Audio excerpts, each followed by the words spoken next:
Welcome students to lecture 1.1.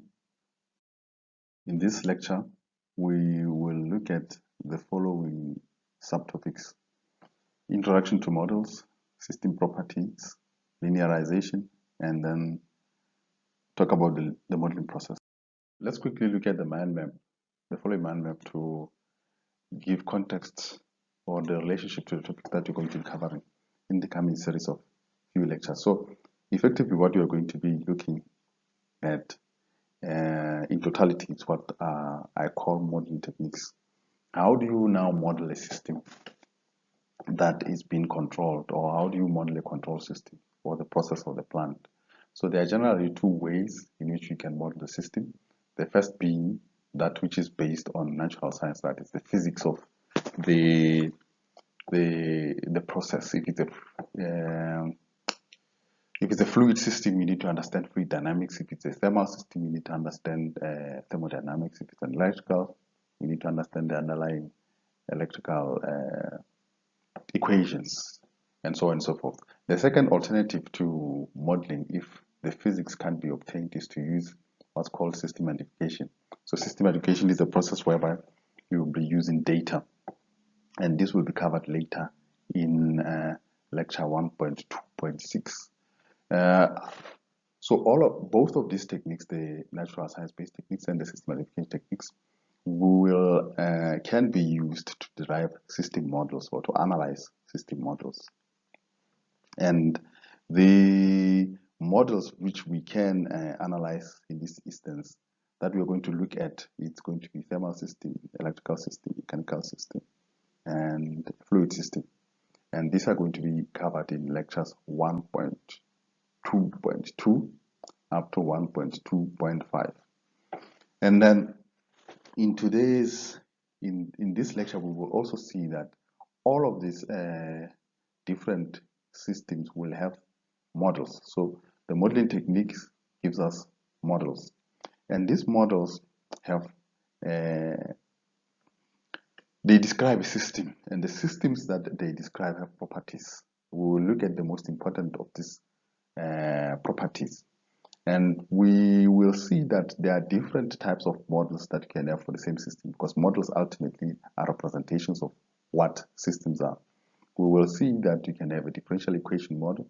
You can use also a transfer function model. You can also use what are called state variable models, and this will later go into depth about state variable models in lecture 1.1. So in fact, the differential equation models as well as the transfer function models, this will be mainly revision because they have been studied in control systems too. So we'll quickly go over them. Now, we have said in the previous lecture that a system is a set of interconnected elements working together for a common purpose. And we quickly realized that in fact a control system is a system made up of other systems. So in fact, the most important system in the control system is the system whose output we wish to control, which is the process of the plant. And because we want to control such a system, we need therefore a qualitative model of the system, quantitative model of the system, something that we can quantify, something that tells us so that we can understand effectively how the process works. So typically in control systems, this system one will rely on a differential equation because it's dynamic, and the differential equation can be derived from understanding the physics of the process itself. So our view is that, generally speaking, in modern control systems, our view is that a process or a system would have inputs, and the inputs would influence the internal state variables, and the state variables would then result into a certain given output. Now, so there are typically three ways of modeling the system. The first way is to just simply work through the differential equation of the system itself. Another way is to use a transfer function. Both of these ways of presenting a model of the system have been studied before. What's new is what's called a state space model or state variable model. So these are used interchangeably. At times I will say state space, but what I actually mean also is state variable. So when you read some of the literature, you'll see it's written state space, and some of the literature will be state variable. So these are the three types of model. And we will quickly zoom into these two types of models for the purpose of the following discussions.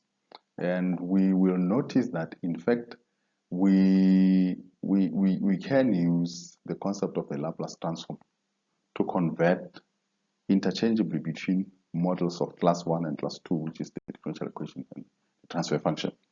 This has been done in the previous module as well. So we'll review this. Now, a differential equation model can be obtained from the natural physics or the physical principles of the system.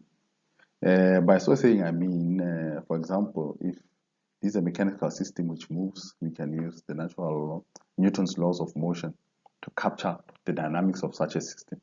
If it is an electrical system, we can use some of Kirchhoff circuit laws to derive the differential equation regulating or which governs the system. So dynamic models, we use dynamic models because in actual fact, what we are interested is in some of the changes in the outputs of the system or the variables of the system. So because differential equation are able to capture that change in time by use of derivatives. And one thing that we have learned or might previously be aware of is that a derivative of a function, in this case x, with time, x is a function of time, which is also a state variable or a variable, could also be an output. The derivative can simply be written as sometimes in short notation as x dot. And if it's a second derivative of x, it can sometimes be written as x with two dots on top. So this is one of the notations that you have to note as you're studying in the book and some other extra literature. You'll see sometimes the derivatives are just simply written with the dots. If we review the Laplace transform is defined as a complex integral, whereby if you take the Laplace transform of function f of t, it's a complex integral which will give you f of s, where s is a complex number, and it's an integral from 0 to infinity of this form. Now, whilst for the purpose of this module, we do not necessarily need to be able to complete such integrals. We need to appreciate that that the Laplace transform is an important tool in analysis of control systems, because then it's able to convert the differential equation to simple algebraic manipulations. So for instance, whilst you may have such a differential equation of a system, the output here, y of t, the derivative of y of t is equal to y of t plus a. This could be an example of a differential equation of a plant which we want to analyze. We can simply use the Laplace transform here to convert that particular differential equation into a much simpler algebraic equation. So if the Laplace transform of y of t is taken to be y of s, we know that the derivative of y of t, the Laplace transform, will be s times y of s, which will be then equal to y of s plus a, where a is a constant. Of course, this is assuming that the initial conditions are 0, which we almost always make that assumption when deriving a Laplace transform, unless otherwise stated.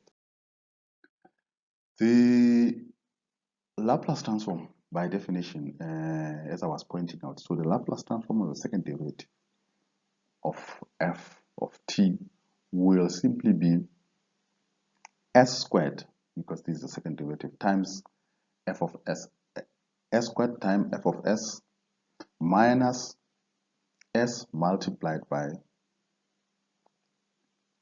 the initial value of f minus the initial value of the first derivative f dot of f.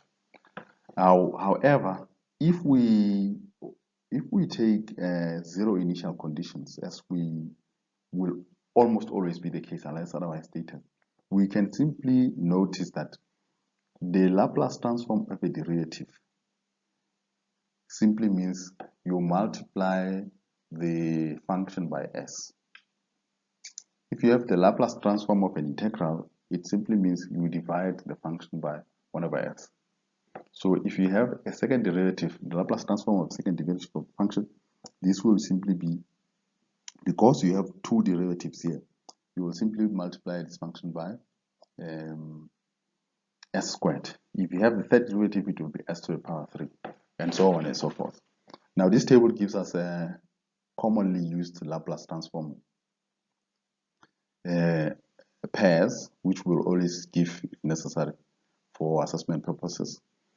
So we will notice that for instance, the Laplace transform of a unit step function is 1 over s. The Laplace transform of a sine function is thus as given. The Laplace transform of a ramp signal is as given as well. The Laplace transform here of the integral of a function is simply the division by s. If we assume obviously that the initial conditions were 0, that is the function from negative infinity to 0, it was initially 0, so this will simply go to 0 most of the cases. The Laplace transform of the impulse will simply be 1, and so on and so forth. So this you just need to review so that you can remember them as you dealt with them in control systems too. But we will apply this and assume that each one of you is ready and has the basis to understand them. So, having looked at the differential equation, let us now turn our attention to transfer function models. Transfer function models are, in fact, a simplified version of the system. The transfer function models will simply ignore the fact that the system itself has internal states. It's an input-output model. So it ignores the states in the process. And the transfer function, for example here, the transfer function of the system T of S is simply a fraction of the, it's taken to be equal to y of s divided by the u of s, the output and the input. So it gives a simple relationship between the output y of s, so that y of s is simply equal to t of s multiplied by u of s. So that is what the transfer function model gives you. Now the transfer function is, in most cases, it will be a fraction of two polynomials of s, and there will be z of s on top and p of s at the bottom. We have come to learn that the roots of p of s, that is the values that make p of s go to 0, the values that make p of s go to 0 determine largely the response of the system. These are called poles. These are called poles, and they determine the response of the system. And the roots of the upper variable, which is z of s, are called zeros. And these roots influence, they also have an influence on the response as well. We notice that, for example, we can plot a transfer function. We can plot a transfer function onto the S-plane. So in this case, our transfer function, as can be seen here, which is s plus 3 times y0 divided by s plus 1 times s plus 2. we will see that the value s is equal to -1 and the value s is equal to -2. They all make this they make this polynomial, the value of this polynomial at the bottom, becomes 0, and thus they are called the poles of the system, and they are plotted using axis here on the s-plane. And then on top we have an example of a single zero, which is s is equal to -3, and that 0 can also have its own plot on the s-plane. So we know that the s-plane is an important tool which we can use to reflect qualitatively or to analyze what the response of a system can be by simply looking at the s-planes. This will look on further in later lectures. As an example, in this case, let us consider now a plant with input r of t and output y of t. And let's say this plant has a differential equation model of the following, where you have m multiplied by the second derivative plus b multiplied by the first derivative plus ky is equal to r of t. We know that we can apply, therefore, the transfer function, the Laplace transform, to quickly calculate the transfer function of the system. In this case, we know that if we use the knowledge that the transfer function of a derivative is simply multiplication by s, we can translate the differential equation to s multiplied by m plus, in fact, this is s squared because the second derivative, plus s multiplied by b plus k, and all of this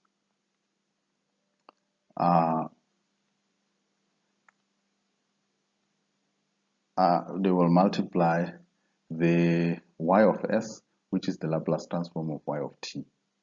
And the Laplace transform of r of t will simply be r of s. Now, given that we have just translated that, therefore means this implies then that our transfer function, which is y of s over r of s, will simply be the division then of the polynomial s times m squared plus s times b plus k. So in fact, we can quickly calculate, if we have an ordinary differential equation, a simple linear ordinary differential equation, we can simply calculate the transfer function this way. Of course, this is assuming zero initial conditions. In this case, zero initial conditions. In this case, so this is how quickly then we can translate from ordinary differential equation to the transfer function model. One important aspect when we look at the systems that we are going to analyze, in terms of control systems, our design methods and analysis will always assume that in our applications we are always dealing with what are called linear time invariant systems. So the assumption is that for control systems we are always dealing with LTIs, which is linear time invariant systems. So because the design techniques that we're going to be studying and the analysis techniques, they will have this assumption. We need to understand what these LTIs are. So the first concept here, we need to realize, first of all, that typically the processes and the models that we are dealing with of physical systems would inherently be nonlinear. And for obvious reasons, or which shall be revealed later, we will see that such systems as well will almost always be time varying. However, when we deal with models, because models are simply approximate representation of systems, we will always assume that the systems, or will represent these systems using models that are linear time invariant. So looking at the concept of time variation, we say a system is time varying if its model is an explicit function of time. So you have y of t, so our model g of x here. If this model g of x, let's say g of x is equal to x squared times t. If this g of x is an explicit function of it, in the sense that it has a time value here, x of t squared times t, is an explicit function of time, then we say that model is time varying. We say a model is time invariant if the model is not an explicit function of time. So that is what mathematically it means. Physically speaking, what it means to say something is time invariant, it simply means that system operates the same way. It doesn't matter if it's today, tomorrow, in the next 5 years, it will operate the same way. It means its response does not matter what time of the week it is. If you take a car, for example, look at this new Beetle car. This car, when it was bought brand new in 1980, will not typically work the same way as it used to operate currently in 2021. Because as time has moved, as you can see, the conditions has changed. The power in the system might not be as powerful as it initially was. It might not be as fast as it initially was, because there is wear and tear that happens to a model. So typically, this can be said. The same thing can be said for a plant that is not necessarily being well maintained, or even if the plant is well maintained, but with time, as wear and tear affects your plant or your process, your system will tend to have different response. So in a different response from when it was originally new. So which means, typically speaking, or strictly speaking, your pump, your motor, whatever your plant, your process, will have a different response, will have a slightly different model from when it was new to currently now when you are using it. However, for the purpose of our analysis, we imagine that such changes are too small, or they are little or insignificant, such that the model of the plant that you originally have in the first second will be the same model of the plant in the second second, in the next hour, in the next 30 minutes, it will be the same. So we call such a system whose model doesn't change with time, we call it a time invariant system. So now that we have dealt with the time invariance, let's look at the linearity of the systems we are considering. Informally speaking, we normally say a system is linear if we take it that the input changes linearly with the output. That's what we informally say. But strictly speaking, our definition is that the system is linear if and only if it's first homogeneous and it satisfies the principle of superposition. So there are two conditions that need to be satisfied by a linear system. So a linear system is a system which satisfies the superposition principle and it's homogeneous in nature. Now, what is the principle of superposition? The principle of superposition simply means that if you look at a model, a process here with a model g of x, and you give the process an excitation x2 of x2, and this process gives you a response y2. And when you give the same system the excitation x1 and it gives you the response y1, then it means if the process satisfies the principle of superposition, it therefore means if you give it an additive combination of x2 and x1, the response should also be an additive combination of y2 and y1. Then we say such a system satisfies the principle of superposition. Talking about homogeneity, what it simply implies is that the magnitude scale factor is preserved. What do I mean by that? It means that if I give a system, my system a response, an excitation x1. If I give my system an excitation x1, it gives me y1. When I give that a scaled version of that excitation, maybe I give it k times x1. I give it a scaled version, maybe 10 times x1 or 2 times x1 or half times x1. Then it means the response has to also be a scaled version of the original response. It has to be k times y1. Then we say such a system satisfies it's homogeneous. We say the system is homogeneous. Now, a system is said to be linear if it both satisfies the principle of superposition and it's homogeneous. Then we say that system is linear. Now, remember we said we are dealing with a linear time invariant system.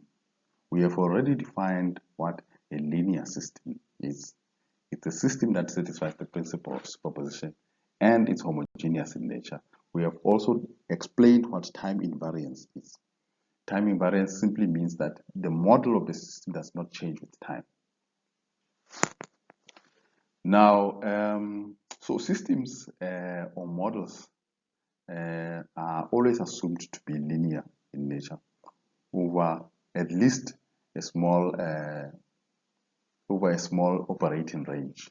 Because remember, in actual fact, it is very difficult in practice to find a linear system. So most of the systems in nature are non-linear. However, over a limited operating range, we always assume that the system is linear. And typically, that operating range will be operating around a certain fixed point, around a certain operating point.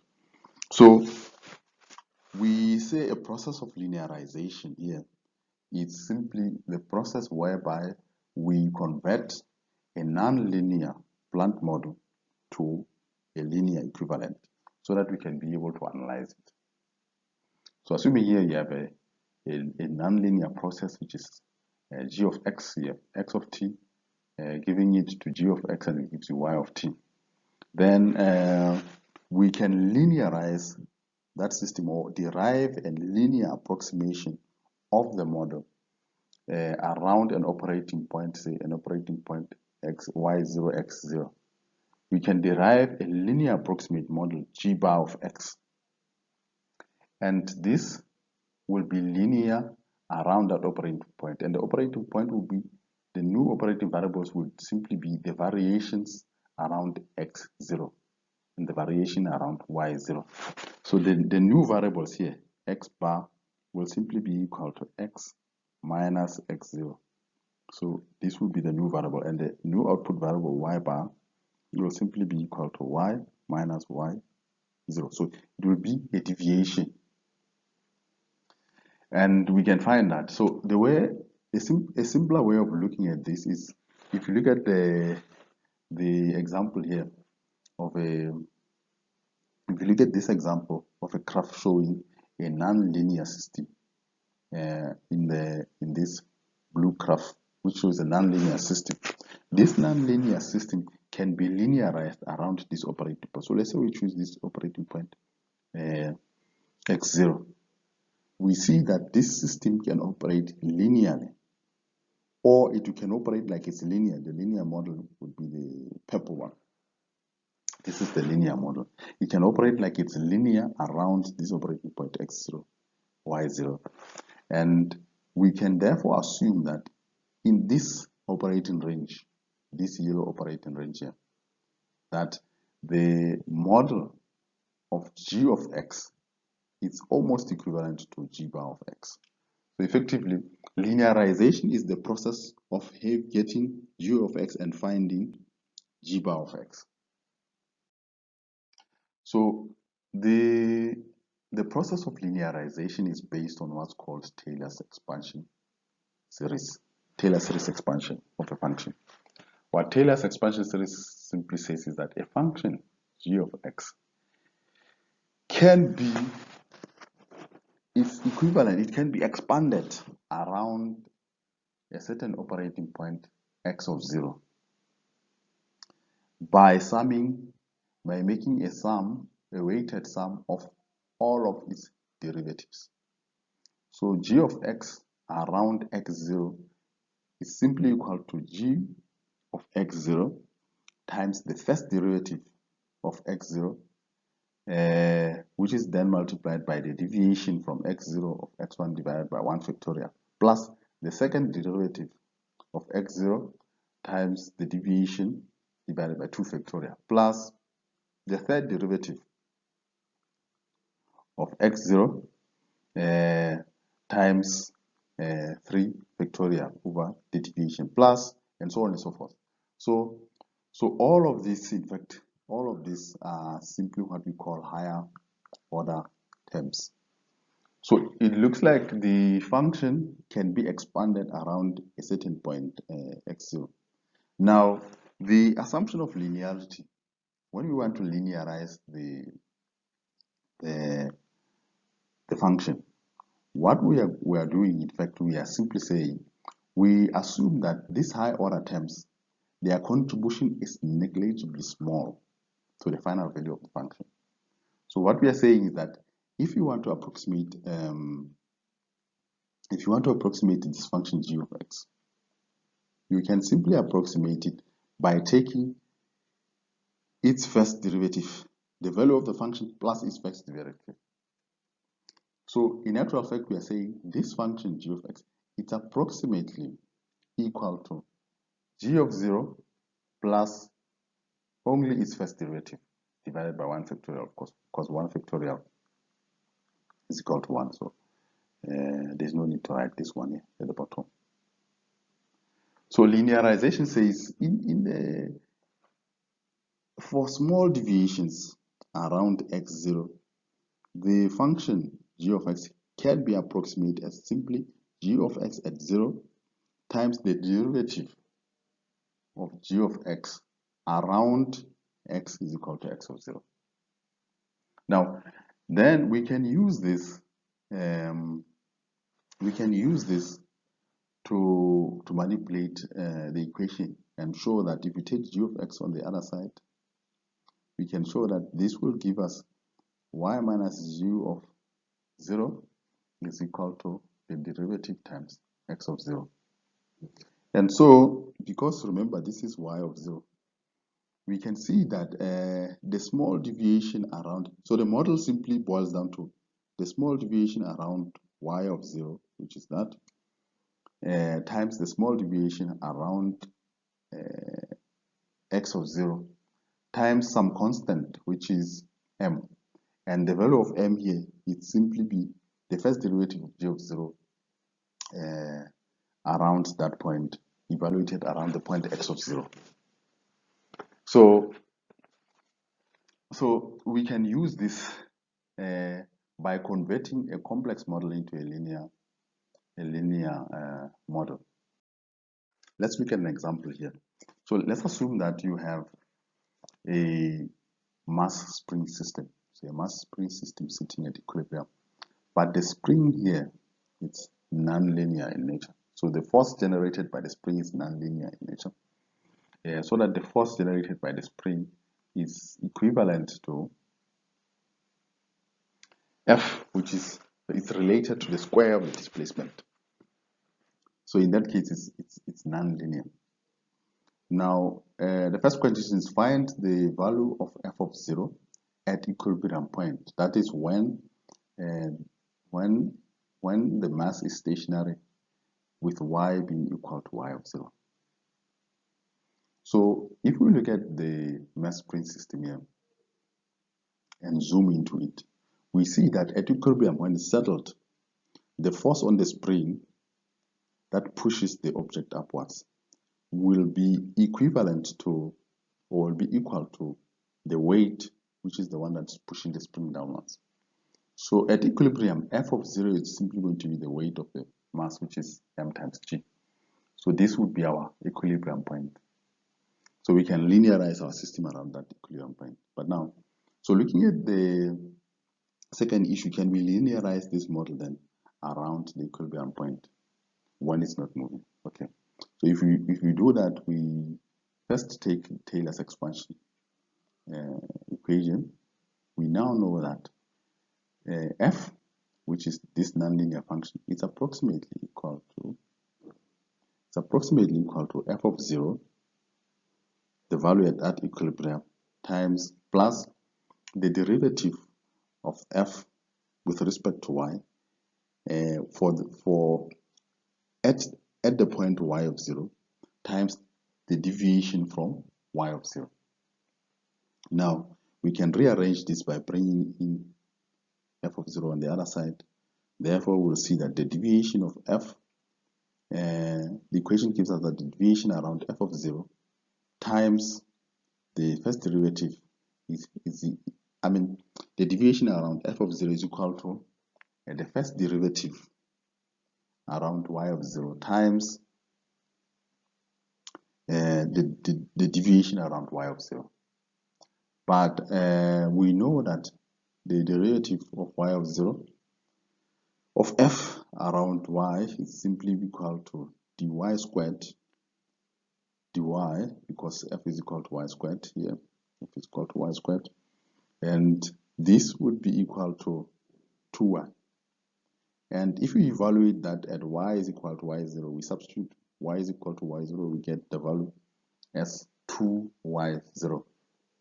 Now, it therefore means that the linear approximation of the linear model here is the deviation around f, which is f bar, is equal to the slope here, which is simply 2y0 times the deviation around y, which is y bar. So this then becomes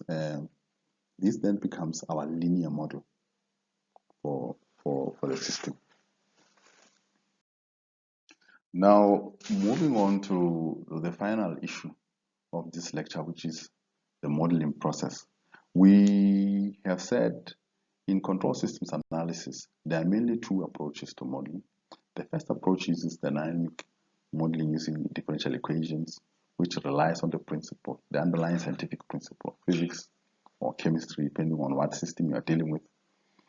And then the second approach is to use what's called system education, that is to use data, because sometimes the process can be too complex to analyze the physics for, or the control system technician or engineer might not fully understand the underlying physics of how the process works.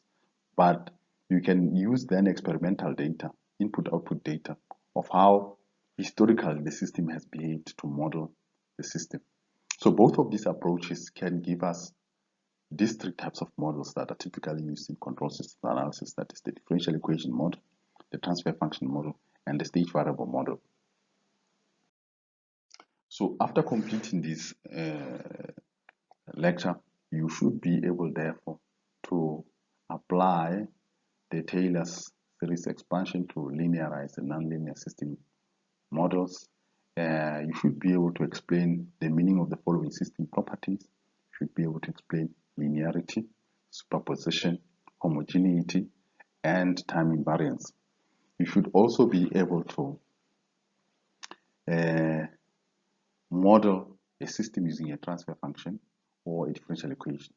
In fact, in the next series of lectures, we are going to be able to look at typical examples of electrical and mechanical systems, whereby we will be revising the modeling of these systems with differential equations as well as transfer function.